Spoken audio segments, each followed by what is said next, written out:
This video is brought to you by TV Time. It's a free app that helps you track your different shows across many different networks such as Amazon, Hulu, Netflix, and then it tells you when your next episode is.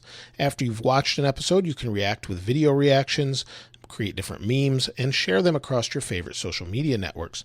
Then you can go and see suggestions for you, such as different new community reactions, quizzes, trending articles, videos, podcasts, and more. You can also find friends and follow them, and then share your reactions with them and have them follow you back. Be sure to check them out in the description below, and thanks to TV Time for sponsoring this video. Hi everyone, Aaron here for Zollotech, and the iPhone 7 Plus and iPhone 7 have been out for about an entire year. I've been using it every day as my main phone. I've used it, I think, about every single day this past year, every day, all day long, and I wanted to share how it's held up, from the design to the actual durability and to how fast it feels now with iOS 11. So this is obviously the black iPhone. I don't use a case on it, I don't use a screen protector on it, and some of that reasoning is because I like the feel of the phone, the way it is in the hand. I don't tend to drop phones and break them, and also I want to see how durable it is so I can share it with you after using it for a year or 2 years or whatever length I'm using them for. Now this is the black version. There is a jet black version. I do have an iPhone 7 with that, but it's in a case and it's held up great, and we can do a different video about that. But as you can see here, there is some wear on my phone, and this is from setting it down and picking it up. So it's starting to wear through to the plain aluminum underneath, right along these edges.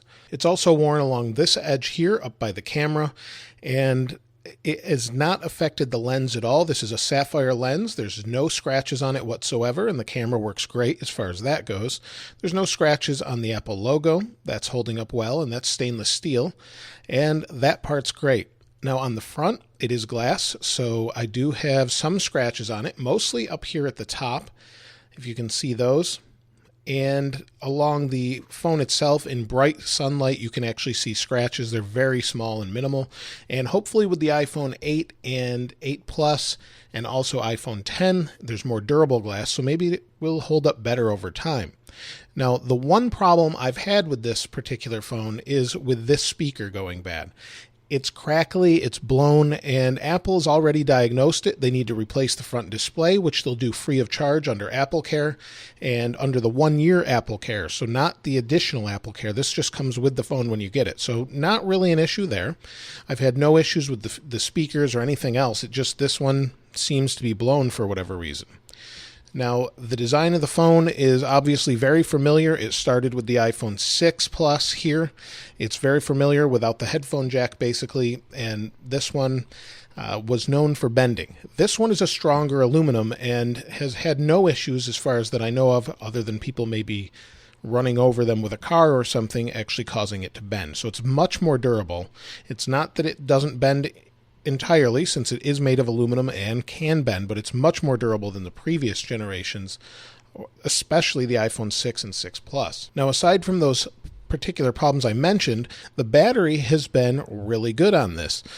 Overall, it feels really fast and responsive still, and I'm using iOS 11, as you can see here with this control panel here. And it's really good at Control Center, and we can actually check the battery durability over that time. Now, over 2 years of use, you should have about 80% of battery left. So at this point, you can see I have 96.55% battery, and that's using it and plugging it in how I explained in some other videos. I'll link that above, and you'll see it's 96.55%.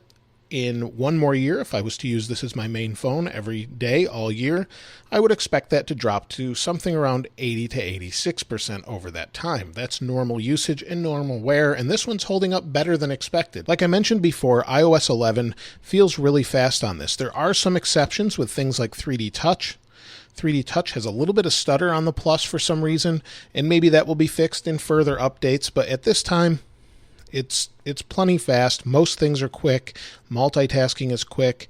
Not really too many issues that I can complain about with this particular device, other than this speaker going out. I can still hear people, but it's just really garbly and sounds like a blown speaker.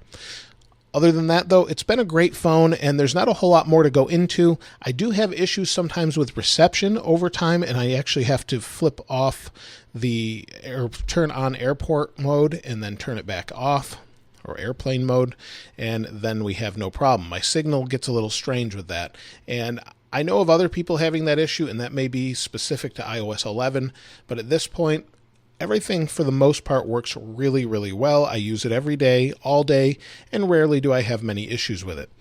If you have this in a case, obviously you're not going to have these scuffing issues or this wear around the lens, but it works great. The cameras work great. Everything works as expected, and I can definitely recommend the 7 Plus. Now, if you need a headphone jack, they do still sell the 6 Plus and 6S Plus. So you can get those, or they still sell the 6S variants and the 6S Plus. And by the time you're watching this, maybe the 8 and the 10 are out. So if you need a headphone jack, you can still go back to the previous versions or just get one used. They're all great phones. It's built well. It's holding up probably better than the previous generations due to its waterproofing, and I definitely recommend it. So let me know your experience, though, in the comments below. If you've had awful experiences, I'd love to hear them. If you've had a great experience, let us know also in the comments below. If you haven't subscribed already, please subscribe and like. As always, thanks for watching. This is Aaron. I'll see you next time.